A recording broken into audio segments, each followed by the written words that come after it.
Ngayon puntahan po natin yung madalas itanong sa atin recently, no, dito tungkol pa rin sa impeachment trial. Ang madalas na itanong sa akin is that, attorney, sino ba dapat ang maging presiding officer dito sa impeachment trial that will start on Monday? Diba dapat abogado, kasi itong Senate President natin ngayon ay hindi naman abogado, si Win Gatchalian. So, sabi ko, umpisahan natin, no, doon sa presidente, vice presidente at yung mga justices, no, kung sila yung may impeach. Okay? So, excuse me. Ganito yan. Kung ang nakasalang, no, sa isang impeachment trial ay yung presidente, yung pinakamataas na pwesto sa ating gobyerno, no? Ang uupo pong presiding officer diyan ay definitely ang Chief Justice of the Supreme Court. At yan po ay sulat sa ilalim ng Article 11 ng ating 1987 Constitution. Okay, so ulitin ko, kung ang nililitis ay ang presidente ng Pilipinas, ang magsisilbing presiding officer ay ang Chief Justice ng Korte Suprema at wala ng iba. So, ang tanong dyan, sir, dapat ba maging lawyer ba yun? Siyempre lawyer, kasi nga, kaya nga hinugot yung presiding officer sa Korte Suprema ay dahil definitely lawyer yan. Kasi bago ka naman maging Chief Justice, kailangan mong naging abogado ka at nagkaroon ka ng hindi bababa sa 15 taong karanasan bilang isang practicing lawyer or litigation lawyer. Otherwise, hindi ka pwedeng Chief Justice. So definitely the answer is yes. No, if the subject of an impeachment complaint is the President of the Republic of the Philippines, then no, the presiding officer of the impeachment court must be the Chief Justice of the Supreme Court. So, nagtanong na naman yung isang follower natin, sir, bakit? No? Bakit daw yung presiding officer, yung Chief Justice? Siyempre, para maiwasan ng conflict of interest. Kung ang Senate President, no, na isang politiko, at pwedeng sumunod sa linya ng succession kung mabakante ang pwesto, ang magpapasya, kung Senate President ang magpapasya, baka maging bias ang takbo ng trial. No? Kaya nagpapadala ng neutral referee na bihasang abogado na may talagang hindi bababa sa 15 taong karanasan, no? So, yan po ang dahilan. Paano, attorney, kung ang nililitis sa ibang opisyal, katulad ng binanggit mo kanina, yung other impeachable officials ay include the Vice President, Supreme Court Justices, Ombudsman, the members of the Constitutional Commissions, no, etc., etc. Okay. So, ang panuntunan po dyan is that ang tatayo pong presiding officer ay ang Senate President. O sino mang senador, no? Sino mang senador na iboboto ng kanyang mga kasamahan upang maging presiding officer, no? Senate President o kaya yung presiding officer. Okay? So, merong nagtanong kasi at ito yung naging usapin, no, ditong mga nakaraang araw, no, na dahil papalapit na nga yung impeachment trial. So kasi nga si Win Gatchalian ay hindi po isang abogado. So ang tanong is that dapat ba lawyer ang maging presiding officer dito sa impeachment ni Sara Duterte? Ang sagot po, hindi po kailangan na abogado ang presiding officer, no, sa darating na Lunes sa impeachment trial ni Vice President Sara Duterte. Ang tanong ulit, bakit? Dahil wala namang kwalifikasyon sa konstitusyon na nagsasabing dapat abogado ang isang senador. Okay? Basta siya ay 35 anyos na, nakakabasa, nakakasulat, at residente ng Pilipinas, pwede na yan. Iyan ang nakasulat sa konstitusyon. Bukod dito, ang impeachment ay isang political body at hindi po yan isang legal court. Kung may kwalipikadong legal na usapin, mayroon namang mga legal counsel ang Senado at mga kasamang lawyers, senator yan, no, na pwedeng pagkunan ng legal na payo at magsilbing tagapayong legal, no, during the impeachment trial, no. At ngayon, so pwede si Gatchalian maging presiding officer or even Robin Padilla, di ba? Pwede yan, no, kasi pasok sila doon sa qualifications of a senator.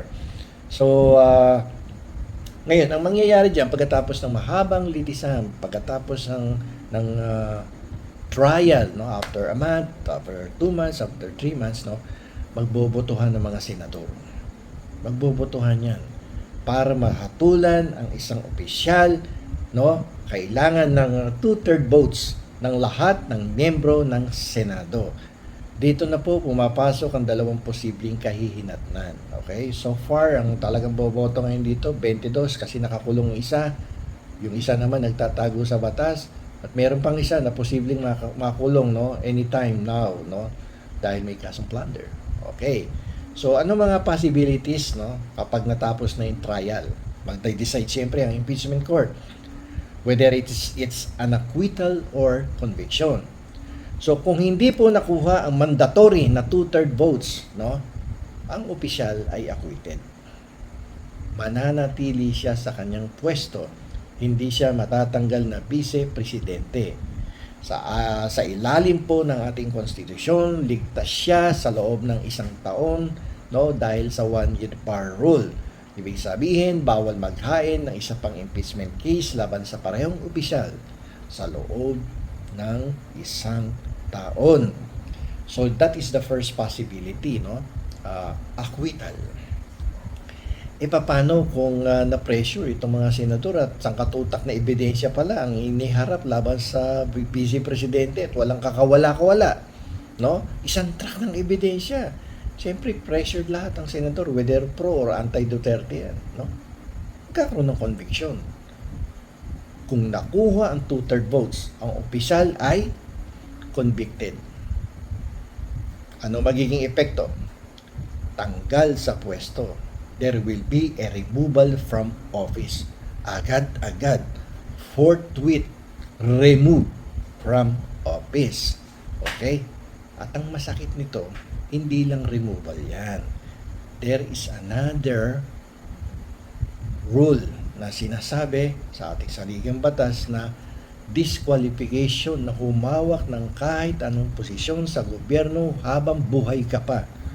So, ibig sabihin kahit janitor, janitress, hindi ka na pwedeng magtrabaho sa gobyerno. Perpetual disqualification, no, na maghawak ng kahit anong posisyon. Okay? So, pagkatapos mong matanggal, no, pwede ka ng kasuhan. At sampahan nga ng kaso sa isang ordinaryong korte, sa regular court, sa regional trial courts, para sa mga ginawa mong krimen. Nakasulat po yan sa Article 11, Section 3 ng 1987 Constitution. Ngayon, siyempre yung mga kakampi ng Vice President sasabihin, appealable yan, no? Impeachment court yan, meron pa tayong Korte Suprema. Andiyan dyan pa nga yung Court of Appeal. So, i-appeal lang yan, pwede yan. Okay?